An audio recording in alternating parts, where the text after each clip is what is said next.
Welcome back to the show. Wakili, you are taking me through as to what undermines service delivery in democracies, and you're talking about state capture. I want us to leave it there and move on to how multipartism as an element of democracy help Kenyans to actualize their democratic rights. Can you take us through that portion that Kenya is experiencing from 1992 today? Are we better off? Allow me just one second again. Sure. To go back to what I was saying earlier. I can summarize it by saying the reason Africans are where we are today is not because we lack resources. It's not because we lack people of ingenuity. We have everything. Correct. The reason why we are where we are as Africans is an absence of leadership. Beautiful. And that absence of leadership is demonstrated at what already we have discussed. And there have been structures which have captured the African leadership in all the 54 African states. And that is the phenomenon of an all-powerful government, which is in other places called imperial presidency. Imperial presidency means an executive authority that is not constrained. So wherever you find that, whether in South Sudan or in Nigeria, wherever it is, you will end up with the same spectacle that we have in Africa, that we will be where we are today. But there is something else we don't have in Africa, and it's only God that can give us that. And this is the capacity for leaders to identify national interests which are beneficial to the people. When Mobutu owned all those things, he invested the bulk or all of it abroad. Today, African leaders are competing to squirrel this money outside, okay, in numbered accounts in Switzerland, everywhere else.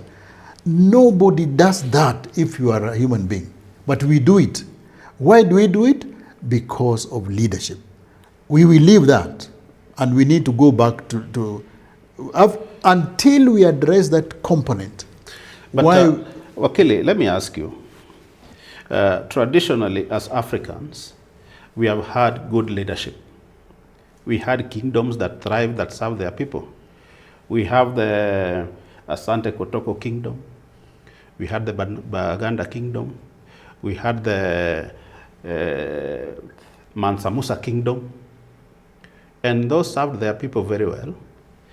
This thing called democracy is an import into Africa.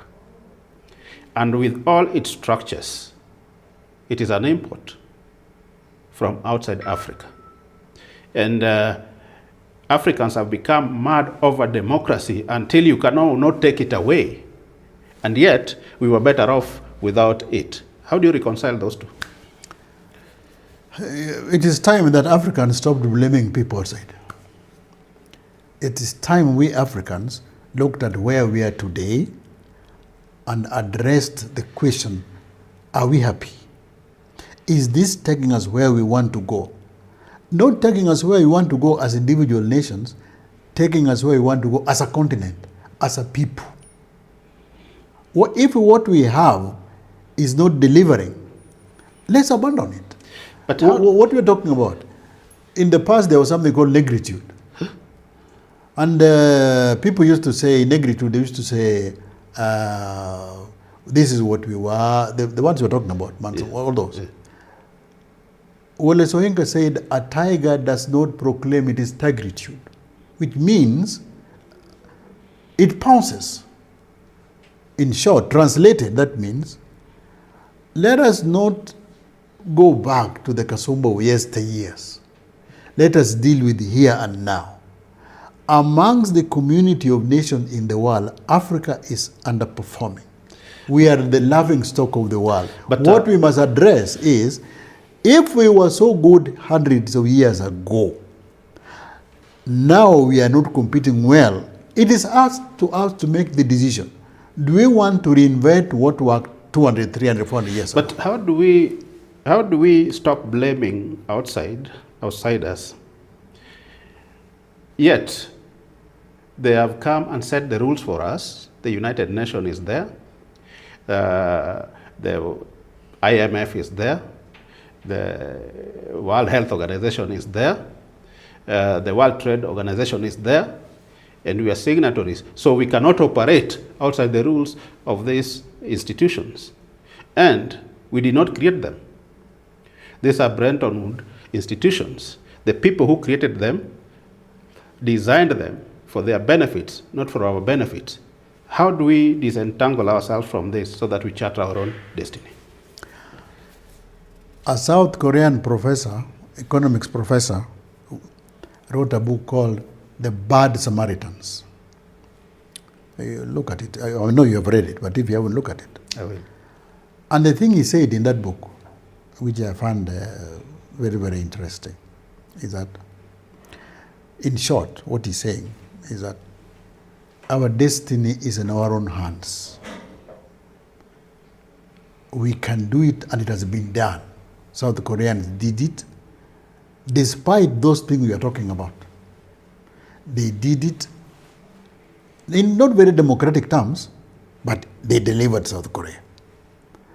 And he has looked at all the things that are mentioned as inhibitors to economic growth, the things that are said, this is what Africans are doing. And he said, no. He itemized each and said, no, and debunks each one of those. In other words, it is us who can do it ourselves. Two, the South Koreans were also colonized. Worst of all by the Japanese. The Brazilians were colonized. You know? Even these Arabs were colonized. How is it that the Arabs here with oil wealth know how to utilize the oil wealth for the benefit of their own people, and yet a person in Nigeria, a person in Angola, who has the same amount of wealth, but transfers this wealth income to a country in Europe? How is it that Nigeria, simple as a country, simple because let me finish. How is it Nigeria as a country, Angola as a country, those are huge producers of oil wealth. Correct. They don't even have a refinery. Yes. The simple difference is... You want to blame the Mzungu? No, I'm not blaming the Mzungu. The simple reason is, in Saudi Arabia, in Qatar, there's no democracy. In Nigeria, in Angola, there's democracy. So it is this democracy thing that is undermining the best utilization of resources for the benefit of the people. Very good. That's what I was telling you. We are masters of our own destiny. And we started this talk by saying, when I was telling you, democracy itself, from Plato to Aristotle, even the founders of the American Constitution, when they were writing the American Constitution, the one concept they were very leery about is democracy. If you look at the structure of the American government, the way it is formed, everything else in the structure of American government was meant to ensure that you don't have free reign of the people. Everything you have there. Okay. See, everything, every single thing from the Senate to all those things, it is intended to make sure, deal with this thing called one man, one vote. It is up to us to decide. Let me take you closer home. I was born a Luo, and so were you, and I have no regret about that, and I don't think anybody has. And as a community, we have been at the forefront for fighting for democracy. And we realized democracy by the repeal of Section 2A. And today, we have many political parties that allow us to express ourselves and to vision ourselves. We have been pursuing the presidency for the longest. And today, we have not received presidency. But we have seen how multi-party today has given us governors in our regions. And still, we don't seem to have actualized what our dream of prosperity under multi-party was. What has happened? We have many parties. We now have our own choice. We choose our own leaders. But we don't see the fruits. You know, that is a difficult question. It's difficult because sometimes back, a journalist asked a Chinese leader called Deng Xiaoping, I believe it was Deng Xiaoping. Somebody asked him to comment on the French Revolution. He was being asked this question in the 70s. The French Revolution happened in 1789. When he was asked, he said, no, I can't comment because that thing happened recently. You know. So, what you are asking me to comment is something contemporaneous. Okay. It's difficult to really comment. I can say one or two things. One, say a few things. The real good leadership is the leadership that knows that you need food on the table. If that leadership helps you keep food on the table, that is good leadership. What do I mean by food on the table? Food on the table can be a metaphor. Food on the table means you can send your children to school. Correct. Food on the table means you have proper nutrition intake. Correct. Food on the table means your wife have the number of children she wants to have, and none of this drops out to become maids. Correct. Food on the table means that you know how to exploit the environment for your own benefit. For example, if you are a fisher person and you've been using hooks before, now you know a better means of exploiting the environment, meaning a better means of going to the lake, getting that fish in abundance, or two, changing that fish, adding value to it. That is leadership.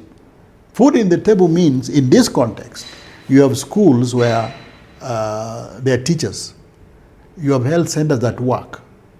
That is how you know that you are doing well. So now, if you know that you have tried something over 10, 30 or 30 years, and this thing is not, you are not achieving the momentum to take it to the direction that you want to go, you have a choice. You have a choice to revisit, to ask yourself very tough questions, you know? Which is one I'm asking you now. Democracy has failed to deliver contrary to our early expectation as a people. Because you said what you need is leadership. Democracy has not given us leadership. Is it true to say that we don't need democracy, we need good leadership? No. You will always require leadership. You will always require leadership. And there is a saying that you get the leaders that you deserve. So if you are led in a particular manner and you are finding this thing unsatisfactory, but you are unable to change it, it is your fault. Because it is you who should say, where is the problem? Because you are dissatisfied with what you are. Remember, you can be going hungry, not sending your children to school, and you pretend that you are happy. It's called victimhood. Victimhood simply means you blame your circumstances on somebody else, on other people elsewhere. For example, what devolution did, the idea why devolution was brought, was that before devolution, Moi had said, siasa mbaya maisha mbaya. Siasa mbaya maisha mbaya. Translated, it meant if you supported the government, you could have access to the government resources. Devolution now means whether you support the government or not, there is an agreed formula where resources are dispensed to you. Is that not so? So you can know in January that in the next 5-6 years, this is the kind of resources we are going to have. The government may delay, but the government will give you. And there is a formula which you know in advance, isn't it? Correct.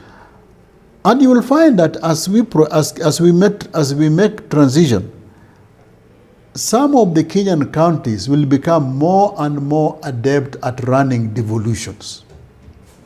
See, already, I don't want to mention, but you can see a few who are already very good at it.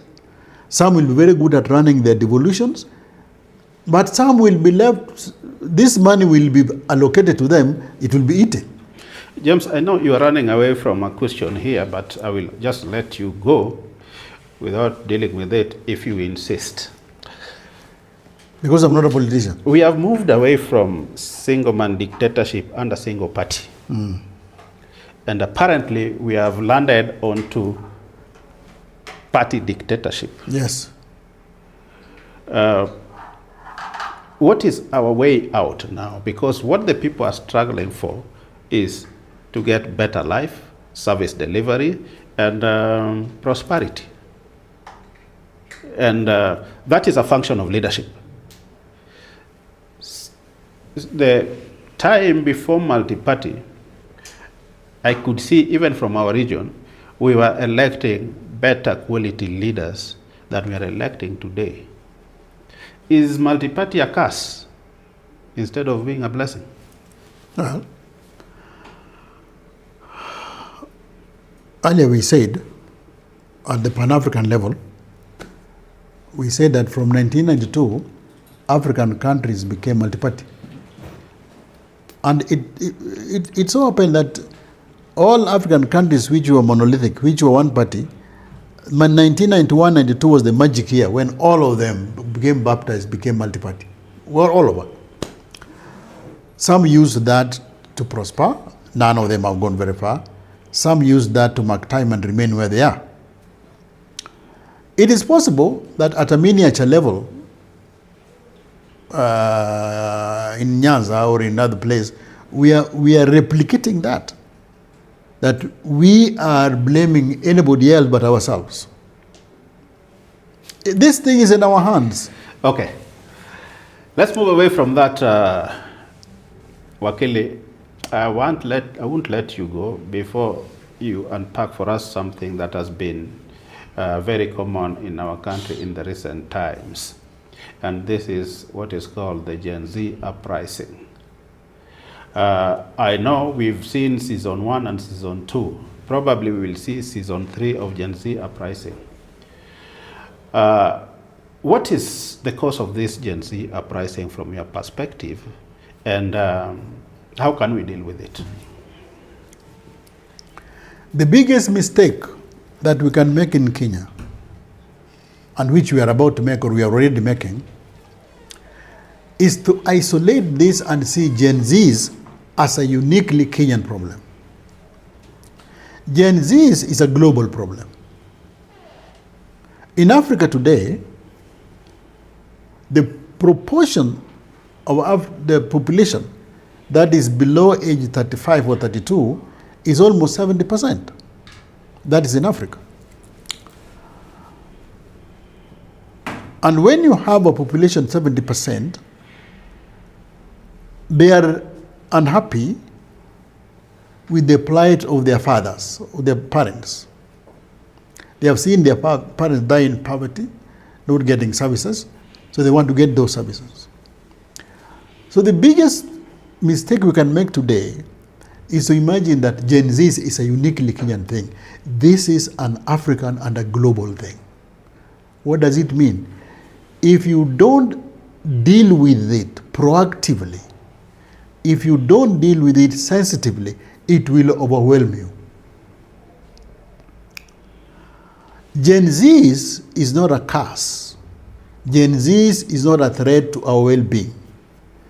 Gen Z is not a strategic threat to Kenya's security and prosperity. Gen Z is an opportunity. And what we need as a nation is first and foremost to understand what is Gen Z, what do they want, what propels them, what motivates them, to listen to what they are saying, to have a dialogue with Gen Z. A time came in Africa when multipartyism was sweeping the whole world.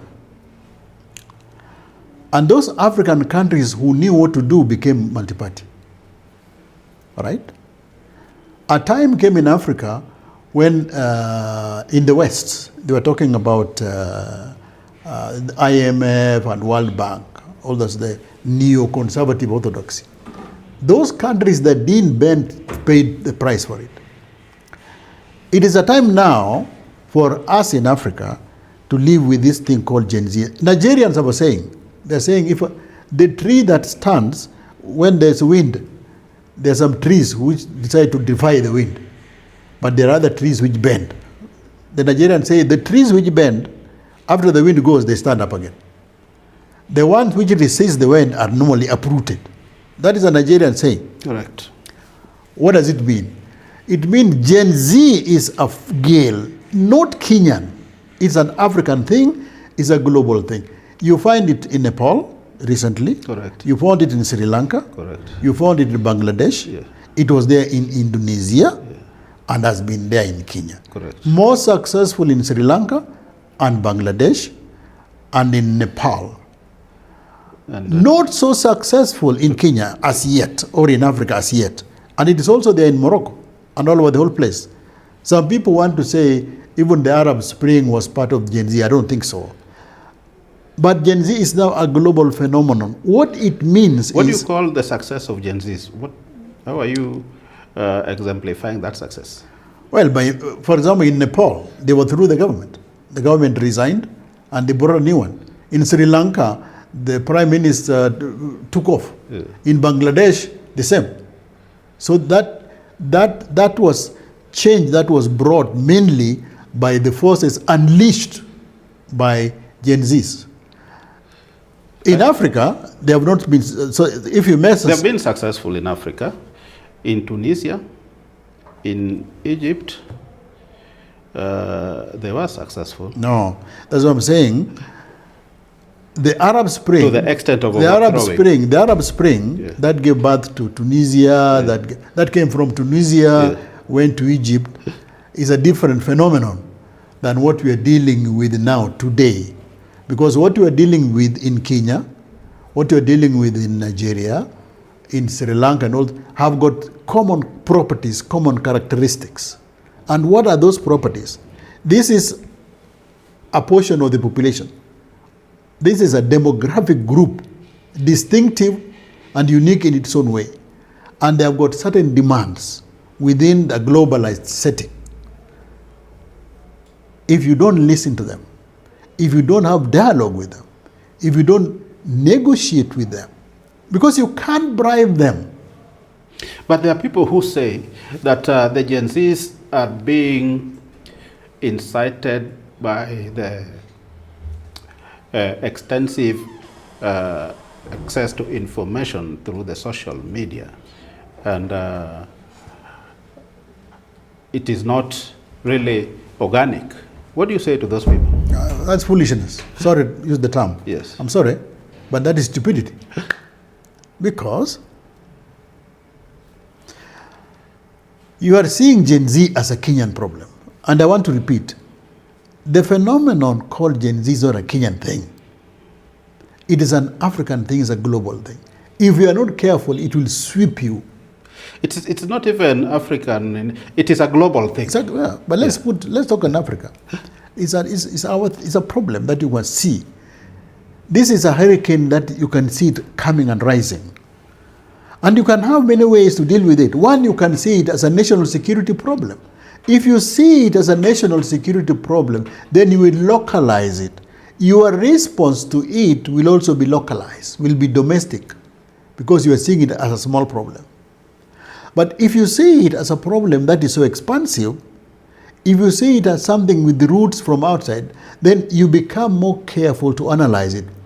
How does it manifest itself in Kenya? How does it manifest itself outside? Where are the commonalities between what I'm seeing in Kenya and what I'm seeing outside? For instance, this exposure to internet or to the net, this is a global thing. But the Gen Zs in Kenya are saying we are leaderless, we are partyless, we are tribeless. So how do you engage them if you are an administration that is keen on engaging them? Well, just because they say they may be leaderless, they may be tribeless, very good, but they are Kenyans and they live in Kenya. If you really want to talk to them, you can create an opportunity, you can create a forum to listen to them. What I think is mistaken or misguided is to feel that you can bribe them or bribe this force, because you cannot. You don't have the resources to bribe them. Why?